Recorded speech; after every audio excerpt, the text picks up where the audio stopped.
मेरा नाम है अमितेश सिंह और आप देख रहे हैं अमितेश टाइम्स। अमितेश टाइम्स में आपका स्वागत है।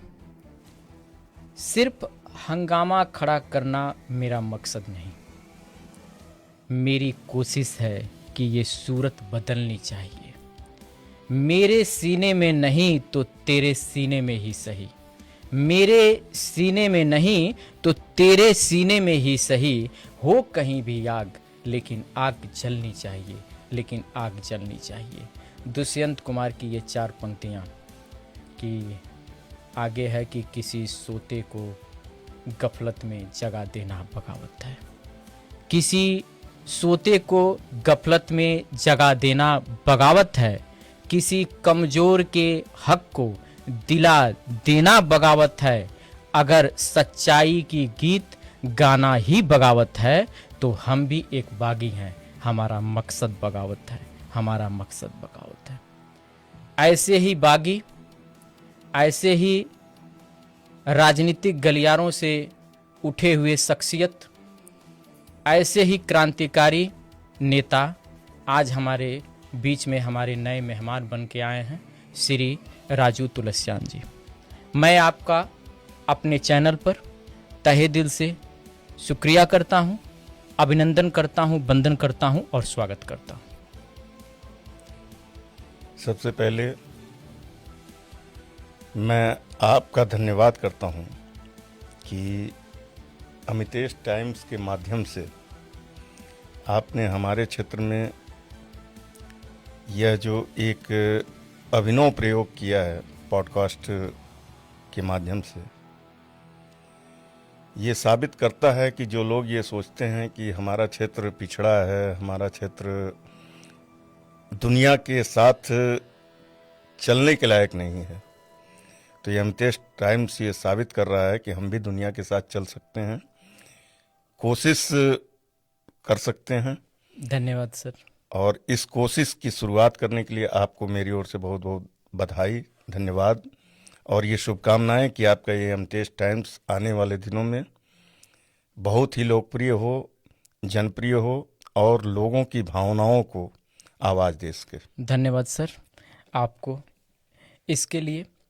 और सर मैं आपसे ही एक संक्षिप्त परिचय आपका जानना चाहूँगा कि जैसे राजनीति में आने से पहले आपकी शिक्षा दीक्षा, आपकी पारिवारिक स्थितियाँ, आपके संघर्ष और आप एक सामान्य व्यक्ति के दायरे से निकलकर और खड्डा के चर्चित चेहरे और हिंदुया वाहिनी के एक फेमस चेहरे के रूप में आप कैसे यहाँ तक पहुँचे, एक संक्षिप्त परिचय आप हमारे दर्शकों को अपने ही मुखार बिंदु से दें सर।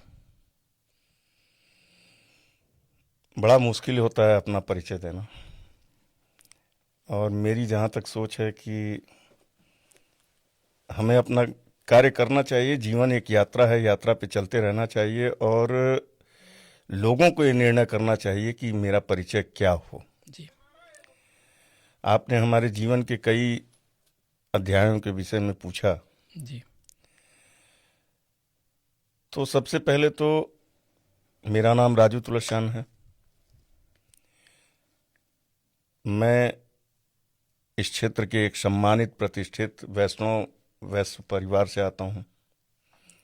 मेरे दादाजी स्वर्गीय बाबूलाल जी तुलसियान छितौनी शुगर फैक्ट्री में थे। मेरे पिताजी श्री सज्जन कुमार तुलसियान स्वर्गीय, वो भी एक धर्म भीरू और कह सकते हैं कि सादगी पसंद और अपने में मस्त रहने वाले व्यक्ति थे। जी। और मेरी ये इस वक्त उम्र 55 साल की है लगभग।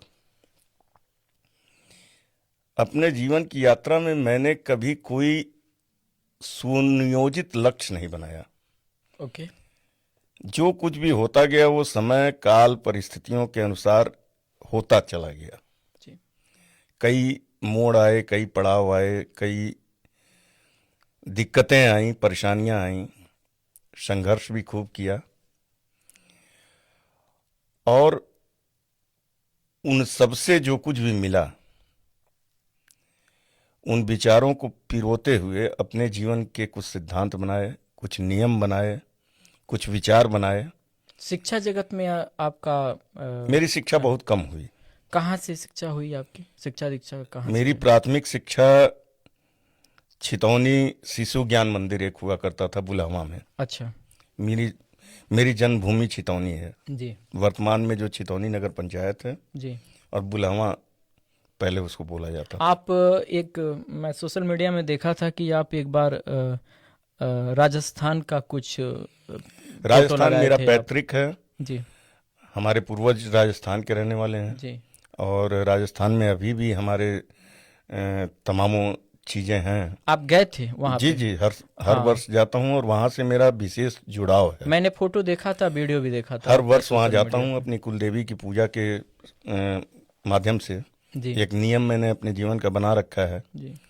कि हमारी कुलदेवी हैं श्री रानी सती जी, ओके जिनका झुंझुनू में बहुत बड़ा मंदिर है राजस्थान में, जी और हमारे परिवार की कुलदेवी हैं वो। जी। तो मैंने अपने जीवन में एक नियम बनाया, चूंकि मेरे दादाजी ने वहाँ पे कुछ मंदिर के कार्य कराए हुए हैं। तो जब सारी चीज़ें पता चली तो मैंने अपने जीवन का एक नियम बनाया कि हर वर्ष एक बार कुलदेवी के चरणों में नतमस्तक होने जरूर जाऊंगा। अपने राजस्थान? राजस्थान। जी उसके दो कारण थे, एक तो अपने आस्था को प्रकट करना जी।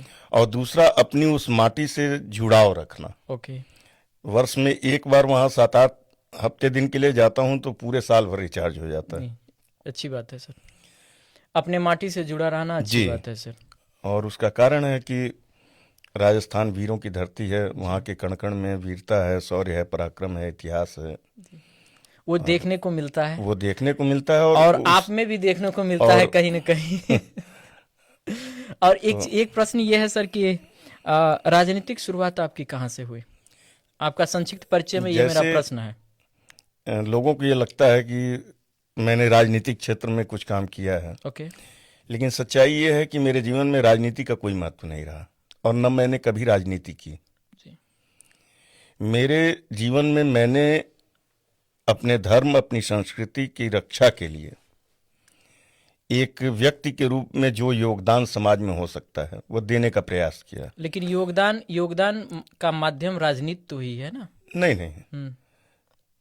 आपके हिसाब से क्या परिभाषा है? यहाँ विरोधाभास है। जी कुछ लोगों के लिए राजनीति सत्ता प्राप्त करने का माध्यम है जी, और कुछ लोगों के लिए सत्ता ही अंतिम लक्ष्य है, सत्ता प्राप्त करना। जी कोई राजनीति में आया, आजकल तो तमाम तरह के फैशन चले हुए हैं, जी समाज सेवी है, युवा समाज सेवी है। जी जी जी। तो समाज सेवा आपका उद्देश्य है या समाज सेवा के माध्यम से सत्ता पाना उद्देश्य है? जी ये दोनों चीजों में अंतर है। जी। तो आपके हिसाब से राजनीति क्या है? राज करने की नीति, राज करने की नीति। जी राज किस पर?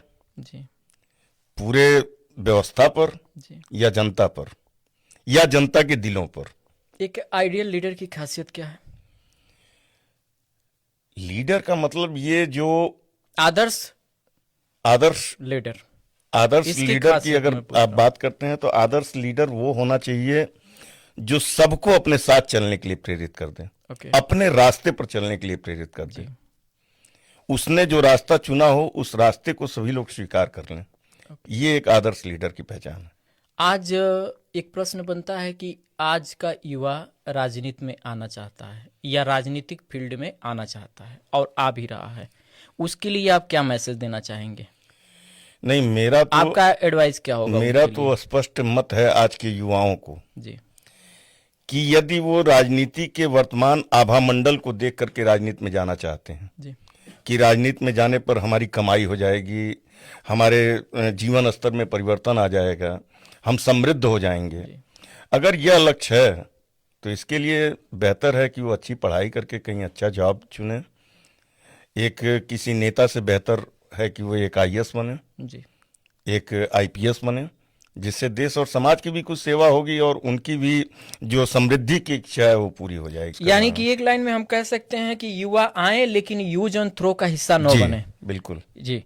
अगला प्रश्न है आपसे कि आपके हिसाब से आपका कार्यकाल यहाँ की जनता को बहुत अच्छा लगा था। जो मुझे, जब मैं भीड़ में गया और आपके बारे में हमने रिसर्च किया और कुछ लोगों से पता किया, तो ये पता चला कि आपका कार्य बेहतरीन कार्यकालों में गिना जाता है। लेकिन एक प्रश्न ये बनता है सर कि आपके हिसाब से आपका कार्यकाल कैसा रहा? आप नगर पंचायत के कार्यकाल की बात कर रहे जी, हैं?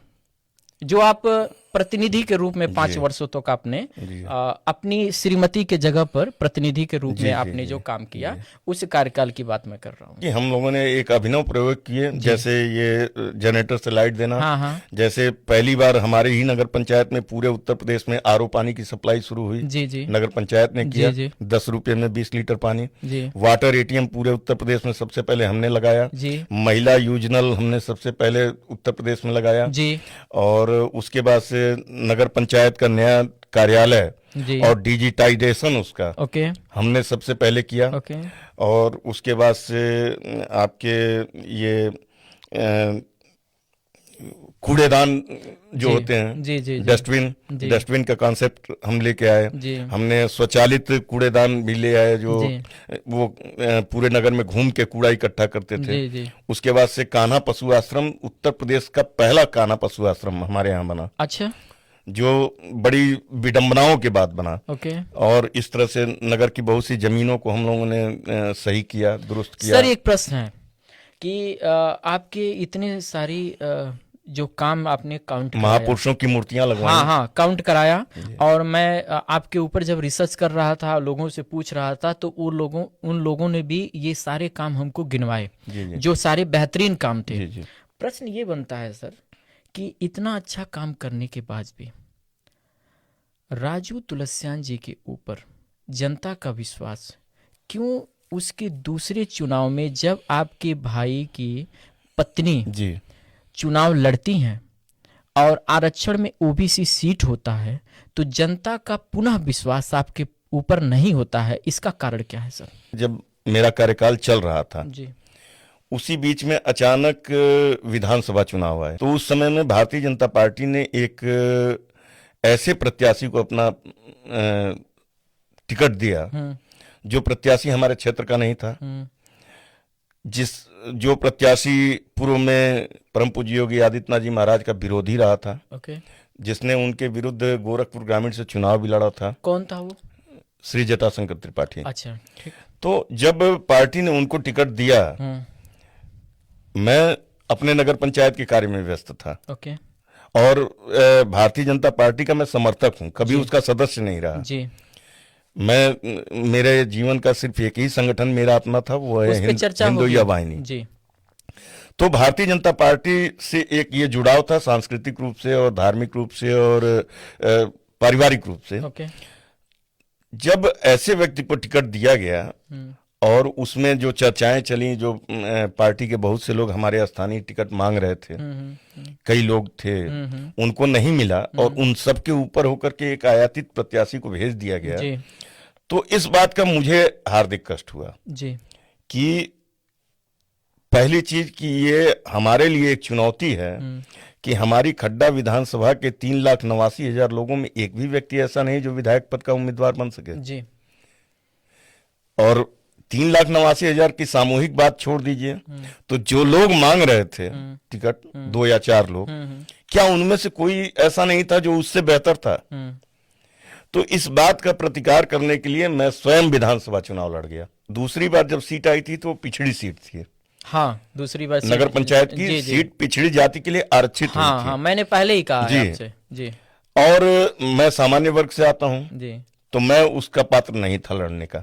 परिवार तो आप ही का था। नहीं, बता रहा हूँ, जी।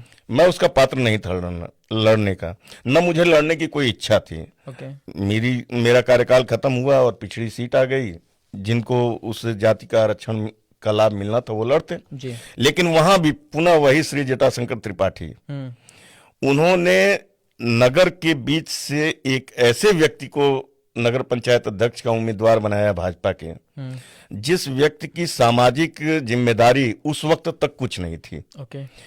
सीधे दुकान से निकल के और उसे समाज के बीच में उतार दिया गया। जी। और उसमें भी केवल धन का खेल हुआ। जी। अब परोक्ष रूप से इस चीज को बहुत कहना उचित नहीं रहेगा, जी। लेकिन सीधी सी बात थी कि वहां केवल धन बल चला। जी। वहां किसी के जन समर्थन का, किसी के पार्टी के लिए कार्य करने का, या किसी के लिए बहुत अच्छा कार्यकर्ता रहने का, समाज सेवक रहने का कोई मतलब नहीं था। सीधे धन बल के जरिए से एक प्रत्याशी उतार दिया गया, और वहां भी उसको चुनौती देने के लिए मैंने अपनी छोटी बहू बबीता तुलसियान जो थी, वो एक गुप्ता परिवार से थी, और संयोग से उनके पास पिछड़ी का सर्टिफिकेट था। आपको बागी नेता ऐसे नहीं कहा जी, जाता है। तो जब आप कैमरे पे ऐसे नाम ले रहे हैं तो इसे सीधे हमारे दर्शक ये जरूर जानेंगे। तो जटाशंकर त्रिपाठी के उस कृत्य को चुनौती देने के लिए ओके। कि हमारे नगर में धन बल नहीं चलेगा, हमारे नगर में जन बल चलेगा, जी। तो उसके धन बल को चुनौती देने के लिए पुनः मैंने अपनी बहू को उतारा। अच्छा। मैं जानता था कि यह ठीक नहीं है, जी।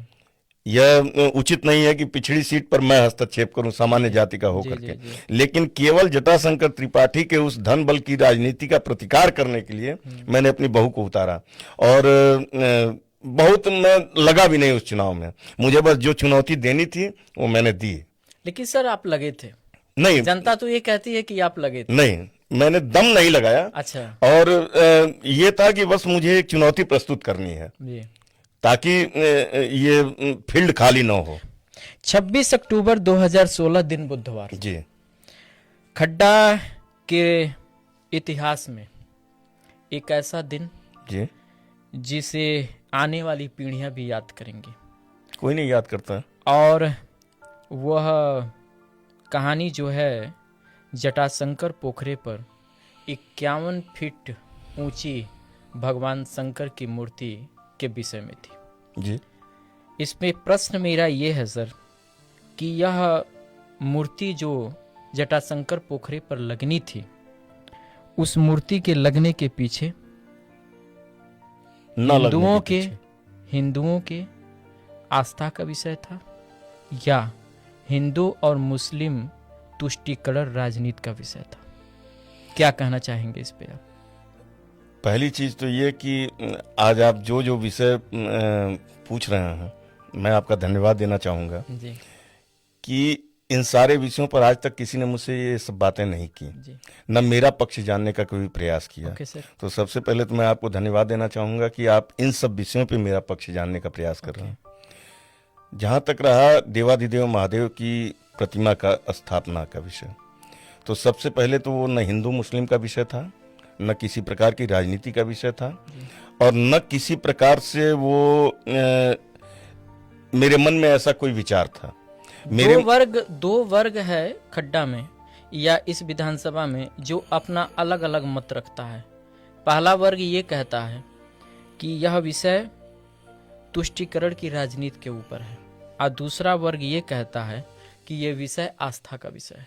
दोनों वर्ग पे आप अपना पक्ष क्या रखना चाहते हैं? नहीं, मूलतः तो वो पूरी तरह से आस्था का विषय था। ओके। क्योंकि जटाशंकर पोखरा जो था जी। जटाशंकर पोखरा को बार बार जी। मैंने अपनी बचपन से देखा था कि उसको बार बार विवादित बनाने का प्रयास हुआ। ओके। किसके द्वारा? नेताओं के द्वारा। कौन नेता? केवल राजनीति। कौन नेता? बहुत से लोग थे जो पूर्व चेयरमैन थे या पूर्व विधायक थे या जो लोग राजनीतिक क्षेत्र में सक्रिय थे। खड्डा का इतिहास बड़ा अनोखा है। मैं आपसे जानना चाहूंगा। और अगर उस पूरे इतिहास की परत दर पर उधेड़ी जाए जी। तो राजनीति का जो विकृत रूप सामने आएगा जी। उससे लगभग लोगों को घृणा होने लगेगी। मंच मैंने आपसे इसीलिए सबसे पहले कहा था कि राजनीति शब्द से मैं असहज हो जाता हूं।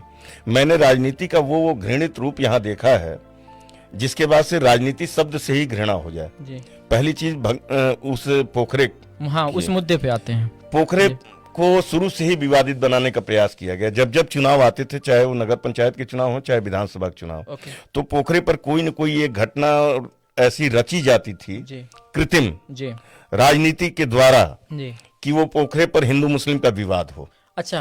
और उस विवाद के ऊपर राजनीति करके और अपनी राजनीतिक रोटी सेकी जाए। यानी ये मानते हैं आप? जी।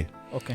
तो मैंने उस विवाद को समाप्त करने के लिए जब मुझे पद मिला तो सबसे पहले मैंने उस पोखरे को संरक्षित करने के लिए उसके चारों ओर बाउंड्री करके उसके जमीन के अतिक्रमण को रोक करके और उस पोखरे को पूरी तरह से सुंदरीकृत करके उसको एक आस्था का विषय बनाया। और उसको ये पहचान दी कि यहाँ पर कोई हिंदू मुस्लिम विवाद नहीं है। जटाशंकर पोखरा एक हिंदू धार्मिक स्थल ही है। ओके एकदम मैंने उसको आइडेंटिफाई कर दिया। ओके तो ये जो विवाद चलता था हिंदू मुस्लिम का, ये समाप्त हुआ ओके और वो केवल हिंदू धर्म स्थल के रूप में विख्यात हुआ। जी। अब आस्था से यहाँ शुरू होती है राजनीति। वही मैं जानना चाहता हूँ सर, दो पक्ष है, दोनों पर आपका विचार जानूंगा। मैं दोनों बता रहा हूँ जी। अब आस्था से शुरू हुई राजनीति। जी मेरी आस्था थी कि महादेव की प्रतिमा वहां लगे, ये मेरी सोच थी। लेकिन वहीं कुछ लोगों की सोच राजनीतिक चल रही थी। ओके उन्होंने ये सोचा कि अगर ये महादेव की प्रतिमा स्थापित हो जाती है इस जटाशंकर पोखरे में। कौन थे वो लोग? बहुत से लोग थे, कोई नाम? मेरे अपने लोग भी थे। कोई जो लगातार जय श्री राम का नारा लगाते हैं वो सारे हिंदू नेता थे। विरोधी किसको मानते हैं आप? सारे हिंदू नेताओं को। और उस मूर्ति की प्रतिमा का विरोध किसी मुस्लिम ने नहीं किया। लेकिन उस मूर्ति की प्रतिमा का विरोध उन लोगों ने किया जिनको उस मूर्ति में मेरे अमर होने की संभावनाएं नजर आ रही थी। लेकिन आपका एक पोस्ट एक जगह मैं पढ़ा जी, उस पोस्ट में लिखा गया है कि वर्तमान सरकार उस समय समाजवादी पार्टी हाँ ये प्रदेश चला रही हाँ थी और उसने भी आपका विरोध हाँ किया था। हाँ बिल्कुल उसके किया। लोग भी आपका विरोध बिल्कुल किए थे। सभी लोग थे। तो वो नहीं, आपने उस पोस्ट में बकायदा लिखा हाँ तो उसमें कोई ऐसा नाम समाजवादी सरकार में या कोई उस वक्त उस वक्त 2016 के लगभग में विधानसभा चुनाव की तैयारियां शुरू हो गई थी। ओके तो समाजवादी पार्टी से उस वक्त जो भी विधानसभा के उम्मीदवार बनने वाले थे जी। उनको भी इस महादेव की मूर्ति से भय था। पोस्ट में मैंने केवल यही पढ़ा है कि समाजवादी का नाम आपने जी लिखा है जी वहाँ पे। सरकार थी। हाँ जी। सरकार थी और हमारे जो अपने लोग जी। थे बिना सरकार के संरक्षण के कुछ नहीं कर सकते थे। ओके तो इसमें ये कह सकते हैं कि इसमें पक्ष विपक्ष कुछ नहीं था। ओके इसमें एक पक्ष मैं था जी। और दूसरे सारे पक्ष के लोग एक साथ यानी थे। कि आपकी ये लड़ाई अकेले थी? जी सबसे थी? जी आप स्वार्थों से थी। आप क्या कहेंगे कि आप राजनीतिक हिस्सा के शिकार बने? नहीं बने? नहीं, शिकार तो मुझे कोई नहीं बना सकता जी। है। तो क्या कहेंगे आप इसमें? मैं उसमें यही कह सकता हूँ कि उनका षड्यंत्र सफल हुआ। ओके, उस पे मुकदमा भी नोट हुआ जी आपके जी ऊपर? जी जी बिल्कुल हुआ। आप जेल भी गए थे? हाँ जेल भी गया था। कितने दिनों तक रहे जेल में? मैं 19 दिनों तक जेल रहा। अपने सार्वजनिक जीवन का प्रमाण पत्र मैं सरकार के द्वारा दायर किए गए मुकदमों को ही मानता हूँ। उस समय मुकदमा जो हुआ जी तो मुकदमा में आप सपा सरकार को भी मानते हैं कि मुकदमा कराने में आप के ऊपर हाँ हाँ उनका बिल्कुल बिल्कुल मतलब बिल्कुल रहा? बिल्कुल रहा? उसमें जैसे अभी ये बात अधूरी छूट गई। क्या नहीं, एक प्रश्न और बनता है, जी। भूल जाएगा सर। जी क्या अगर वर्तमान सरकार इस समय जो यूपी गवर्नमेंट है, भारतीय जनता पार्टी की जो सरकार चल रही जी है, जी आप अगर तुलना करें कि सपोज करें कि आप आज रहते खड्डा के चेयरमैन, जी तो क्या वह मूर्ति लग सकती थी? नहीं, तब भी नहीं लग पाती। मानते हैं इस चीज को जी आप? कोई सरकार रहेगी नहीं लग पाएगी। कारण क्या है? लोगों के मन के भीतर का राजनीतिक स्वार्थ। अब सपना क्या है उस चीज को लेके? सपना यही है कि जैसे एक वो होता है कि मैंने अगर कोई लकीर खींची है जी। तो उस नहीं, उस पोखरे को लेके वही मैं बता रहा हूँ, वही मैं बता रहा जी। हूँ कि मैंने अगर कोई लकीर खींच दी तो उस लकीर को दो तरीके से छोटा किया जा सकता है, या तो उसको मिटाकर या उसके आगे बड़ी लकीर खींचकर।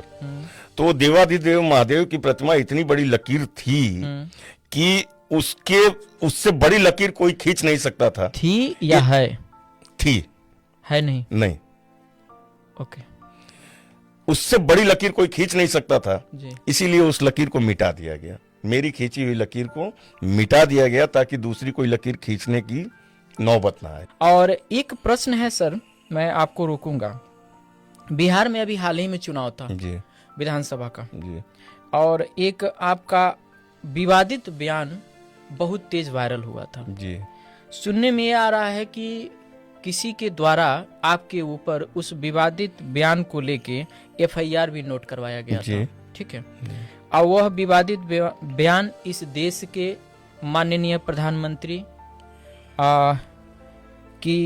के माताजी और उनके पिताजी के नाम का उल्लेख किया गया था कुछ आपत्तिजनक शब्दों के द्वारा। इस विषय में आप क्या कहना चाहेंगे सर?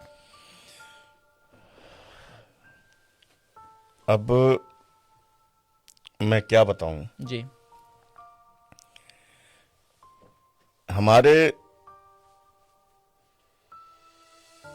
विचार ओके हमारे अपने व्यक्तिगत होते हैं, वो हमारी संपत्ति है, जी और हमारे द्वारा व्यक्त किए गए विचार को जी आप अपनी व्याख्या के अनुसार नहीं निर्धारित कर सकते हैं। ओके पहला चीज। जी दूसरा चीज, वो जो 8 नवंबर का मेरा पोस्ट था जी सोशल मीडिया पे, जी प्रधानमंत्री जी ने वहां एक सभा की थी कहाँ पे? बिहार में, आरा में। ओके और उस आरा की सभा में प्रधानमंत्री जी ने वहां बिहार के कुछ स्थानीय ये जो एल्बम गायक होते हैं जी उनके गानों को गा करके सुनाया था अच्छा प्रधानमंत्री जी ने। जी वो मारव कट्टा से सिक्सर क्या इस तरह का था कुछ, जी तो पूरा गाना उन्होंने वहां सुना दिया था। ओके अब मेरे जैसा व्यक्ति, मैंने अपने प्रधानमंत्री को ये कहते सुना कि वो किसी गुड्डू यादव जैसे छुटभैया नेता का गाना गा रहे हैं, तो बड़ा बुरा लगा। ओके पहली चीज। दूसरी चीज ये कि हमारे प्रधानमंत्री जी हमारे देश के गौरव हैं, ओके और वो जब कुछ बोलते हैं तो उसे पूरी दुनिया सुनती है। ओके अब अगर वो किसी छुटभैया गायक का गाना बोलेंगे जी तो उसे भी पूरी दुनिया सुनेगी। ओके तो हो सकता है कि 140 करोड़ लोगों में से किसी को इस बात का कष्ट न रहा हो, सबकी संवेदनाएं मर गई हो, सबकी भावनाएं मर गई हो। जी। मेरी जिंदा थी, मैंने बोला। ओके मैंने उनके माताजी या पिताजी पे कोई टिप्पणी नहीं की थी। नाम उसमें है सर? मैं बता रहा पोस्ट में। हूँ, मैं बता रहा हूँ, जी उसी में छिपा हुआ है ये सब कुछ। हाँ जी मैंने उस पोस्ट में लिखा कि प्रधानमंत्री जी, आपको आपके बापू दामोदर दास जी की सौगंध है। ओके क्यों लिखा? इसलिए कि मैं व्यक्तिगत नरेंद्र मोदी से बात कर रहा था, ओके न कि प्रधानमंत्री नरेंद्र मोदी से। ओके अगर प्रधानमंत्री नरेंद्र मोदी से बात करता तो मैं उनको संविधान की शपथ देता, ओके लेकिन मैं नरेंद्र मोदी जी से बात कर रहा था, इसलिए उनके पिताजी का नाम लेते हुए मैंने उनको सौगंध दिया कि आगे से आप कभी भी किसी मंच पे अगर ऐसी भाषा का प्रयोग करते हो तो प्रधानमंत्री पद से त्यागपत्र देके आप कहिए, क्योंकि मेरा प्रधानमंत्री ऐसी भाषा का इस्तेमाल नहीं कर सकता है। दूसरी चीज कि मैंने उसी पोस्ट में अंत में आक्रोश में लिख दिया था एक माता जी का भी नाम आपने नहीं, लिया माता था। जी का उनके नहीं नहीं लिया है ना, आपने? ना। तो पोस्ट में तो है वो ना, सर, नहीं एक है। बार देख लीजिएगा। बिल्कुल एकदम हाँ ठीक है। गारंटेड लास्ट है। में आपने क्या बताया? मैंने उनसे उसमें यही लिखा कि यदि आप प्रधानमंत्री नहीं होते जी तो उसी जनसभा में जी आपसे हम नहीं हमारी चप्पलें बात करती। आपने ऐसा कहा? जी, उसमें लिखा हुआ है, अभी आज भी है वो मेरे पोस्ट में। जी वो मैंने जिस भावना से कहा था वो ये इसीलिए कहा था कि बहुत से जगहों पे ऐसा होता है, अभी आपने बहुत से जगहों पे सुना होगा केजरीवाल के ऊपर स्याही छिड़क दी गई, ओके या किसी नेता के ऊपर जूता चप्पल चल गया, जी या अभी सीजीआई के ऊपर चल गया, जी हमारे देश के मुख्य न्यायाधीश के ऊपर चल जी, गया। जी, तो ऐसी घटनाएं आक्रोश में ही होती हैं। जी तो जैसे मुझे आक्रोश आया जी। वैसे ही अगर वहां उस सभा में किसी का जमीर जाग गया होता कि मेरे देश के प्रधानमंत्री को इस तरह के गाने नहीं गाने चाहिए, तो वहां कुछ भी हो सकता था।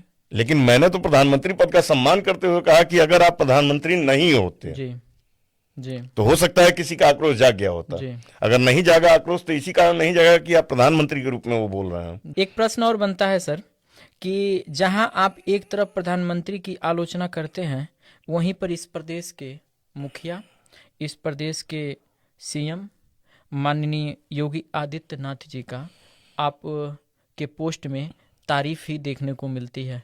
ये एक ही पार्टी के दो चेहरे और दो पोस्ट के खिलाफ, दो चेहरे और दो व्यक्ति के खिलाफ इस तरह का पोस्ट कैसे, आखिर क्यों? ये प्रश्न आपका है या ये जो भी प्रश्न जो आपसे मैं पूछ रहा हूँ ये जनता के द्वारा आपको मिले? जनता के द्वारा भी मिले हैं और कुछ हमने पढ़ा है, उसमें से जो निकला है उसी प्रश्नों को मैं कर रहा हूँ, क्योंकि अभी तक आप ही ने एक्सेप्ट किया है कि कुछ ऐसे प्रश्न है जो आपसे नहीं किया गया था। अब आप इससे बड़ी भी कोई निष्पक्षता मान सकते हैं कि मैं कितना निष्पक्ष व्यक्ति हूँ जी कि एक ही पार्टी के एक व्यक्ति का विरोध कर रहा हूँ और एक का समर्थन कर रहा हूँ। अगर राजनीतिक दृष्टि से देखा जाए तो ये निष्पक्षता का सबसे बड़ा प्रमाण है जी। आप या लोग उसे समझें या ना समझें जी कि मैं निष्पक्ष हूँ। जी अब रह गया सवाल योगी आपके आदित्यनाथ। पोस्ट के बाद ये प्रश्न निकल के आया जी है। जी तो मुझे ये समझ में आया कि ये अगर यहाँ पर अगर विरोधाभास है जी तो भाई इसके साथ ये भी प्रश्न होने जी। चाहिए। नहीं होगा तो भाई कहीं ना कहीं मैं जाति करूंगा। तो शायद वो लोग जानते भी हैं या जानबूझ के अनजान बनने का प्रयास कर रहे हैं ओके कि 2014 में जब नरेंद्र मोदी जी का प्रादुर्भाव इस देश की राजनीति में हुआ जी तो उनके समर्थन में मैंने अपनी पूरी ताकत लगाई थी उस समय। जी 2014 में जी मानबेला में जब नरेंद्र मोदी जी का कार्यक्रम पहला हुआ था पहला, गोरखपुर में, जी तो मैं 172 गाड़ियां लेकर के गया था भर के पब्लिक। खड्डा में उस समय प्रतिनिधि जी के रूप में आप सेवा भी कर जी रहे थे। जी और खड्डा एक तरह से पूरी विधानसभा का दायित्व तो मैंने संभाल लिया था कि मुझे किसी भी तरह से नरेंद्र मोदी जी को इस देश का प्रधानमंत्री बनाना ही है। ओके और उसका परिणाम जानते हैं। जी उसका परिणाम ये हुआ कि उस वक्त समाजवादी पार्टी की सरकार थी और मैं नगर पंचायत अध्यक्ष प्रतिनिधि के रूप में काम कर रहा था, यानी कि उसी शासन का एक हिस्सा था। जी और उसके बाद भी मैंने जो नरेंद्र मोदी जी के समर्थन में जो कुछ भी किया उसके बदले में चुनाव समाप्त होते ही मुझे जिला बदर किया गया। जी जिला बदर किया गया। जी समाजवादी पार्टी के शासन के द्वारा। कारण क्या था जिला बदर का? यही कि मैंने नरेंद्र मोदी जी का समर्थन किया। और किस मामले में आपको फंसाया गया? कई मामले थे, यही जो हमारे ऊपर मुकदमे हैं। हाँ। उन्हीं मुकदमों को आधार बना करके और एक पुराने केस को रीओपन करके मुझे जिला बदर कराया गया। अच्छा। और उस वक्त भारतीय जनता पार्टी के किसी नेता किसी व्यक्ति ने मेरे जिला बदर होने के विरोध में एक शब्द भी नहीं कहा था। षड्यंत्र का हिस्सा बने? जी, उसमें भी ये लोग षड्यंत्र का हिस्सा थे। अच्छा। तो वो विषय दूसरा है। तो मैंने नरेंद्र मोदी का इस स्तर तक समर्थन किया कि जिसके लिए मुझे जिला बदर होना पड़ा। पूरे जनपद में बहुत से लोगों ने उनका समर्थन किया होगा, लेकिन किसी को कोई सजा नहीं मिली, लेकिन मुझे जिला बदर होना पड़ा। ये प्रमाण पत्र है कि मैं कितनी निष्ठा से उनके साथ लगा हुआ था। कितने दिनों तक थे आप जिला बदर? जिला बदर 3 महीने। 3 महीने जी। 15 अगस्त 2015 को मुझे 2015 को मुझे भेजा गया था। ओके। जो लोग ये कहते हैं कि नरेंद्र मोदी का विरोध करते हैं और योगी जी की प्रशंसा करते हैं, ओके। तो सबसे पहले तो योगी आदित्यनाथ जी महाराज को मैं राजनीतिक नहीं मानता हूँ। ओके। वह एक श्री गोरखनाथ पीठ के पीठाधीश्वर हैं और उस नाते से, गोरखनाथ पीठ के पीठाधीश्वर होने के नाते से वो हमारे कुल गुरु हैं। हमारे परिवार में गोरखनाथ पीठ जो है वो हमारे कुल गुरु की हैसियत रखता है। तो पहली चीज तो वो हमारे कुल गुरु हैं। दूसरी चीज, अपने जीवन में सामाजिक क्षेत्र में मैंने जितना भी कुछ किया है तो उसमें से अधिकांश हिस्सा हिंदुया वाहिनी के कार्यकर्ता के रूप में किया है जी। और उस संगठन के वो संरक्षक रहे हैं। यानी कि मैंने उनके संरक्षण में ही सार्वजनिक जीवन जिया है। आप चीफ मिनिस्टर माननीय योगी जी के एक ऐसे कार्यकर्ता हैं या ऐसे कार्यकर्ता आप पहले भी थे हिंदुया वाहिनी के, तो क्या इस वजह से आप उनके बारे में पोस्ट जो करते हैं वो सकारात्मक करते हैं या उनके कार्यों की वजह से नहीं, करते उनके हैं? कार्यों की वजह से। वर्ष 2012 में एक क्रांति होती है जी। खड्डा के एक जमीन की क्रांति, एक बदलाव। जी जी। और वह जमीन है इस समय वर्तमान में खड्डा नगर पंचायत ऑफिस के बगल में। और वर्तमान विधायक उस समय शंभू चौधरी थे। उस समय थे। और ऐसा सुनने में आता है कि उनके और आपके बीच में हाथापाई के नौबत भी आती है और शासन द्वारा कार्रवाई के तौर पर कुछ मुकदमे भी नोट किए जाते हैं। क्या था पूरा मामला? कुछ नहीं, जैसे शंभू चौधरी का प्रादुर्भाव हमारे क्षेत्र में हम ही लोगों के कारण से हुआ। ओके। महाराज जी ने, योगी आदित्यनाथ जी महाराज ने, परम पूज्य योगी आदित्यनाथ जी महाराज ने शंभू चौधरी को अपना आशीर्वाद दिया। ओके। और वो भारतीय जनता पार्टी का प्रत्याशी बन के हमारे क्षेत्र में आए और हम सभी ने मिलकर के उनका सहयोग किया। ओके। और वो यहाँ से माननीय विधायक निर्वाचित हुए। ओके। मामला क्या था सर? हिंदुया वाहिनी में हमें जो संस्कार मिले थे, जो शिक्षा मिली थी और जो हमें कार्य बताया गया था, उन कार्यों के विपरीत आचरण उन्होंने प्रारंभ कर दिए विधायक के रूप में। महाराज जी का जो स्वप्न था कि हम अपने विधायक जिताएंगे और वो अपने अपने क्षेत्रों में ऐसा अनुकरणीय कार्य करेंगे जो समाज में एक उदाहरण बनेगा, तो महाराज जी की भी इच्छाओं के विपरीत वो आचरण करने लगा। मामला क्या था? उसके बाद से उसी आचरण की मैं बात कर रहा हूँ। आचरण में उन्होंने यहाँ पर एक जमीन थी, जिस जमीन का आप जिक्र कर रहे हैं, वो जमीन हमारे क्षेत्र के एक पूर्व सांसद बालेश्वर यादव जी के ससुर के नाम से या उनके किसी रिलेटिव के नाम से थी।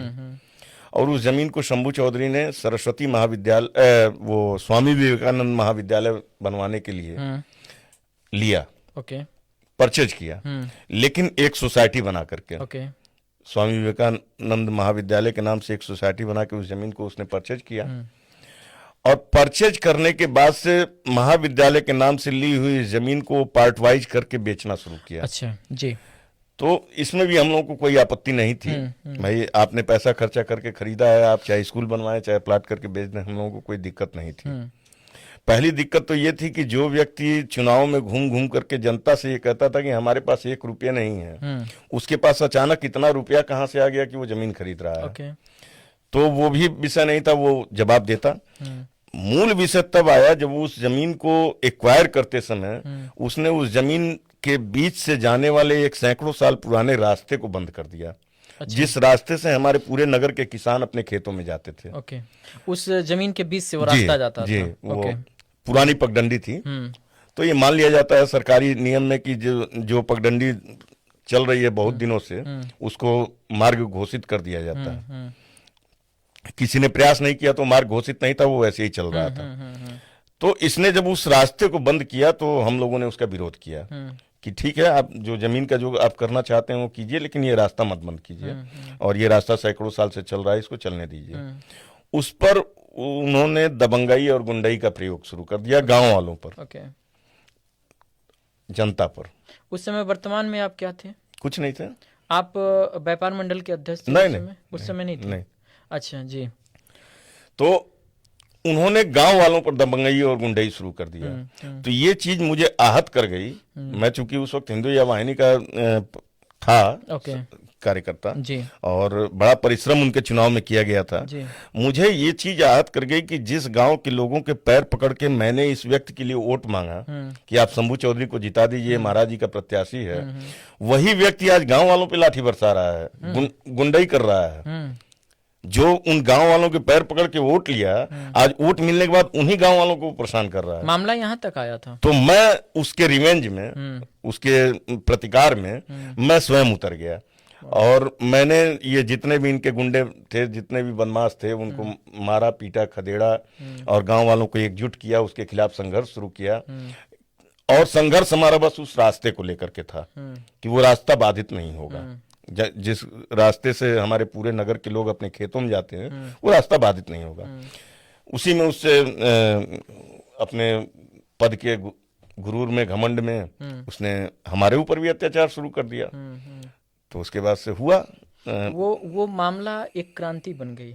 और ठीक उसके जस्ट बाद खड्डा का नगर पंचायत अध्यक्ष का चुनाव होता है और उस चुनाव में आपकी श्रीमती जी चुनाव जीतती हैं। तो आप एक तरह से खड्डा नगर पंचायत के एक ऐसे पायदान पे उस समय खड़े थे जो उस क्रांति ने उसको एक लौ देने का काम किया। और एक प्रश्न और है सर कि क्या नगर पंचायत अध्यक्ष का चुनाव जब आपकी श्रीमती जी जीती उस आंदोलन के बाद, तो क्या वो पगडंडी वाला रास्ता के लिए जो लड़ाई छिड़ी हुई थी, उस पगडंडी वाले रास्ते को आपने बहाल कराया? बिल्कुल, या नहीं बिल्कुल, बिल्कुल उस रास्ते को बहाल कराया, उस पर इंटरलॉकिंग कराई और इसीलिए वहां पे नगर पंचायत कार्यालय का निर्माण कराया। ताकि वो रास्ता जीवन में कभी फिर कोई बाधित न कर पाए। और वो रास्ता नगर पंचायत कार्यालय का जाने का रास्ता बन गया। लेकिन एक प्रश्न और बनता है सर, उन्होंने उस जमीन को लिया था एक महाविद्यालय बनवाने के लिए, लेकिन उसका बंदर बाट हुआ। जी बिल्कुल हुआ। और उस पर यहाँ के शासन और प्रशासन और वर्तमान नगर पंचायत अध्यक्ष श्रीमती शारदा तुलसियान जी जो आपकी पत्नी थी, उन्होंने भी रोक नहीं पाया। कारण क्या था सर? उसका 2-3 कारण थे जी। पहला कि एक तो अगर आप सोसाइटियल ही ले रहे हैं किसी जमीन को, तो उसको बेचने के आप अधिकारी हैं। ये है कि बेचने का तरीका अलग है। इंडिविजुअल कोई एक व्यक्ति उस सोसाइटी का नहीं बेच सकता है, पूरी सोसाइटी बेच सकती है। लेकिन सर एक बात तो हम पहली भी चीज, जहाँ तक जानते हैं कि कोई जमीन अगर विद्यालय की सोसाइटी के नाम से हाँ, कर दी जाती है हाँ, तो आप उसको ऐसे नहीं बेच वही सकते चीज हैं। वही चीज, उसका लेकिन एक प्रोसेस होता ये है। बिका ये कैसे? बिका। अब उसमें वहीं पर जो आपने शारदा तुलसियान के रोल पर जो प्रश्न पूछा है, तो शारदा तुलसियान नगर पंचायत अध्यक्ष के रूप में पहला काम तो उन्होंने किया कि उस सड़क को सुरक्षित किया। ओके दूसरा काम वहां नगर पंचायत कार्यालय बनवाया। ओके और तीसरा काम, आप इस चीज की पूरी शिनाख्त कर सकते हैं, इन्वेस्टिगेशन कर सकते हैं कि शारदा तुलसियान ने उस पूरी जमीन जो थी विवादित, उस पूरी जमीन के ऊपर एसओसी के यहाँ मुकदमा दाखिल करके और अपने कार्यकाल में उस पर किसी भी प्रकार के मानचित्र स्वीकृति पर रोक लगा दिया ओके कि इस पर किसी प्रकार का मानचित्र स्वीकृत नहीं होगा, कोई भवन निर्माण नहीं होगा। लेकिन प्रश्न अब यहाँ पे ये आता है कि हम सिद्धांतों की लड़ाई लड़ रहे हैं और हम जनता के लिए लड़ रहे हैं, लेकिन उसी जनता के बीच से कुछ लोग उन जमीनों को खरीद रहे हैं जो हमारे स्थानीय लोग ही हैं। और मान लीजिए कोई उसमें ऐसा है जो अपने जीवन भर की कमाई लगा करके उस एक टुकड़े को खरीद रहा है। तो हम शंभू चौधरी से अपने व्यक्तिगत विवाद के चलते या शंभू चौधरी से अपने विवाद के चलते उस व्यक्ति के ऊपर क्या कार्रवाई करें? शंभू चौधरी से व्यक्तिगत विवाद आपका था या नहीं, या... मतलब हमारा उनसे विवाद चल रहा था। जी। उसमें वो जनता घून की तरफ पीछे है जो अपनी कमाई उसको दे करके और जमीन खरीद रही है। तो अपनी आवश्यकता अनुसार उसने जमीन खरीद लिया। तो अब जो खरीदा वो दोषी नहीं है, जिसने बेचा है दोषी वो है। तो इसीलिए जिसने खरीदा, हमने उसके ऊपर कोई कार्रवाई नहीं किया। तो ये बिका कैसे? जब ये ट्रस्ट के नाम से था, वो विद्यालय ट्रस्ट के नाम से था, तो ये जमीन तो बिकी नहीं सकती है। तो ये जमीन बिका कैसे? ये तो बहुत बड़ा राजनीति हुआ। पॉडकास्ट के बाहर जाके मैं इसके पूरे खेल को आपको समझा सकता हूँ कि केवल वही नहीं, हाँ, ये यानी इसकी कहानी बड़ी है जी। हाँ, ये बिकना ही नहीं चाहिए। मैं आपको बता रहा हूँ, केवल वही नहीं, हमारे खड्डा नगर पंचायत की सीमा के भीतर की 7 एकड़ जमीनें अभी भी। ये बड़ी बात आप कह रहे हैं हमारे पॉडकास्ट। मैं बिल्कुल आपके पॉडकास्ट पर ये चैलेंज करके कह रहा हूं, जनता सुन रही होगी। मैं आपके इस पॉडकास्ट पे इस पूरे प्रशासन, शासन और पूरी जनता को चैलेंज करके कह रहा हूं कि अभी आज के डेट में हमारे खड्डा नगर पंचायत की सीमा के भीतर कम से कम 7 एकड़ ऐसी जमीन है जिसे अगर हम कार्रवाई करें नगर पंचायत अध्यक्ष के रूप में, तो हम उस 7 एकड़ जमीन का उपयोग सार्वजनिक रूप से कर सकते हैं। यहाँ के जनप्रतिनिधियों ने, यहाँ के नेताओं ने खड्डा की जमीन, सार्वजनिक जमीनों का जिस तरह से बलात्कार किया है और जिस तरह से सार्वजनिक जमीनों की छीछालेदर किया है, लूट मचाई है, उसका हिसाब एक पॉडकास्ट में नहीं हो सकता है। लंबा हिसाब है उसका हिसाब बहुत बड़ा है। और एक तरह से समझिए कि मैं आपको क्या बताऊं, इसमें सभी लिप्त हैं, एक पूरी लंबी श्रृंखला है। वो 7 एकड़ जमीन जो है आपके कार्यकाल में भी रही होंगी? हमारे कार्यकाल में रही और हमने उस सारे जमीनों को निकालने का प्रयास किया। रुकावट कहाँ पे आया, बाधा कहाँ पे आई? कई तरीके की बाधाएं। पहला तो राजनीतिक दबाव, दूसरा सामाजिक दबाव, तीसरा उन जमीनों की वर्तमान भौगोलिक स्थिति, किसी का कब्जा कहीं, किसी का कुछ, किसी का कुछ, चौथा प्रशासनिक सहयोग न मिलना। आपको जान करके आश्चर्य होगा पूरी जनता को कि खड्डा नगर के चारागाह की जमीन का पता ही नहीं था, वो जमीन लापता थी और मैंने उसे खोज के निकाल के वहां कान्हा पशु आश्रम बनवाया। बहुत विरोधी पैदा हुए होंगे। होलिका दहन की जमीन खड्डा में आज भी नहीं है। एक नगर होते हुए, व्यवस्थित नगर होते हुए, आज भी हमारे खड्डा में होलिका दहन की जमीन नहीं है। हमने अपने कार्यकाल में कोशिश करके एक शहर के किनारे एक जमीन को होलिका दहन के लिए निकाला। तो यहाँ तो लोगों ने सौर स्थान, बरम बाबा का डी स्थान, शमशान घाट तक नहीं छोड़ा। यहाँ तो लोगों ने काली माई का स्थान अतिक्रमण कर लिया। यहाँ तो लोगों ने धार्मिक स्थलों का अतिक्रमण कर लिया। सार्वजनिक जमीनों की कौन सी बात करें। कुशीनगर के वर्तमान सांसद जी माननीय विजय कुमार दुबे जी के साथ आपका लंबा मतलब एक साथ समय गुजरा है। जी। और आप दोनों लोग कहीं न कहीं माननीय योगी जी के नक्शे पे चले हैं। जी। और हिंदू युवा वाहिनी में एक साथ मिलकर एक लंबा कार्यकाल जी। आप लोगों ने साथ चलने की कोशिश किया है। जी। इस समय आपके संबंध माननीय सांसद जी के साथ कैसे हैं, और कहीं सामूहिक जगहों पर एक साथ आप दोनों लोगों को नहीं देखा जाता है, कारण क्या है? नहीं, इसका कोई कारण नहीं है, और वो मेरे बड़े भाई हैं, और हम लोगों ने एक लंबा समय संघर्ष का एक साथ गुजारा है, और आज भी वो सक्रिय हैं जी। पूरी तरह से। और लगभग अगर हम बात करें तो 2-4, 20, 25, 50 उत्तर प्रदेश के सांसदों में सर्वश्रेष्ठ उनके कार्य हैं, और मैं उनकी पूरी सराहना प्रशंसा भी करता हूं। जहां तक रह गया सार्वजनिक मंचों पे एक साथ नहीं आने का, तो ऐसा कोई अवसर नहीं मिलता है, क्योंकि मैं किसी दल से हूं नहीं। मैं तो योगी जी का एक सेवक हूं। किसी दल के पंजीकृत सदस्य के रूप में मेरे ऊपर कोई मुहर नहीं है। तो हो सकता है कि उनके जो कार्यक्रम होते हों उनमें दल के लोगों को बुलाया जाता हो, निर्दल लोगों को न बुलाया जाता हो। तो इसलिए एक संभावना है। और दूसरी संभावना यह है कि मैंने थोड़ा 2017 के बाद थोड़ा सा अपने आप को भी सार्वजनिक जीवन से दूर किया है। और उसके कई कारण भी हैं। मुकदमों का बोझ है, और अपनी विचारधारा को प्रसारित करते हुए जो उपहार मिले हैं सरकारी, और जो राजनीतिक उत्पीड़न मिला है, उन सबके घावों को सहला रहा हूँ। थोड़ा आराम कर रहा हूँ। अच्छा। अगले किसी संघर्ष नए आगाज के लिए तैयारी अगले चल रही किसी है आपकी। संघर्ष की तैयारी के लिए। जी जी। और सर ये है कि इस समय वर्तमान जो सांसद हमारे विजय दुबे जी हैं, जी। माननीय विजय दुबे जी, तो उनका कार्यकाल जो पिछला 5 साल जी।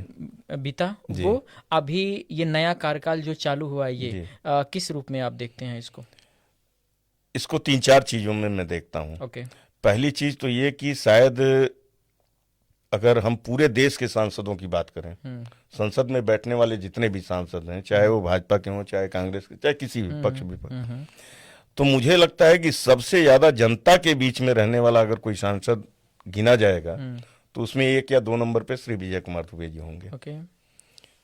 जन भागीदारी उनकी बहुत सशक्त है। दूसरी चीज ये है कि किसी भी कार्य को करने के लिए जो एक जुनून चाहिए, जब वो संगठन के दिनों में थे तब भी वो जुनून मैंने देखा है, और आज भी मैं देखता हूँ। कभी भी आपने उनको अनफिट नहीं देखा होगा। ऐसा नहीं कि अस्त व्यस्त हैं या कहीं, हमेशा उनको तरोताजा देखा होगा और हमेशा सक्रिय देखा होगा। ये उनकी दूसरी विशेषता है। और तीसरी विशेषता कि उन्होंने उन बिंदुओं पर विकास के कार्य किए जिन पर इसके पूर्व ध्यान ही नहीं गया था, जैसे एयरपोर्ट, जैसे मेडिकल कॉलेज, जैसे आपके ओवरब्रिज कप्तानगंज, जैसे अभी उन्होंने कुछ दिनों पहले आवाज उठाई सोरौना खेल मैदान को स्टेडियम बनाने की।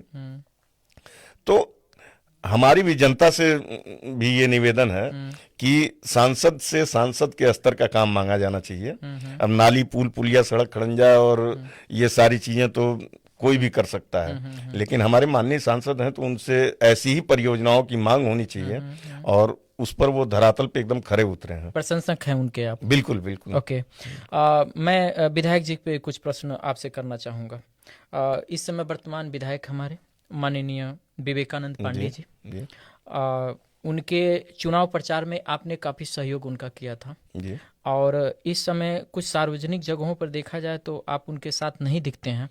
और क्या संबंध कैसे हैं आपके और हमारे विधायक के बीच में आपके, क्योंकि आप एक ही टाउन एरिया में कहीं ना कहीं आप दोनों लोग रहते हैं, तो संबंध कैसे हैं और उनके कार्य कैसे हैं आपके नज़र में? नहीं, संबंध क्या, हमारे छोटे भाई हैं और शुरू से मैंने उनको अपने छोटे भाई की तरह ही माना है जी। और भाइयों के बीच में संबंध परिभाषा नहीं होती, ओके। कम या ज़्यादा की। और ठीक है, विवेका पांडे जी जो आपने अभी इसके पहले सांसद जी के विषय में पूछा और इनके विषय में हाँ। जो आप पूछ रहे हैं कि सेम प्रश्न है जी, क्योंकि तो ये कहीं न कहीं आपके आसपास तो रहे हैं उसको आप मेरे एक चरित्र से जोड़ सकते हैं, मेरे एक मतलब नियम और सिद्धांत से जोड़ सकते हैं। मेरी एक आदत रही है कि मैं कभी भी किसी से कोई अपेक्षा नहीं रखता।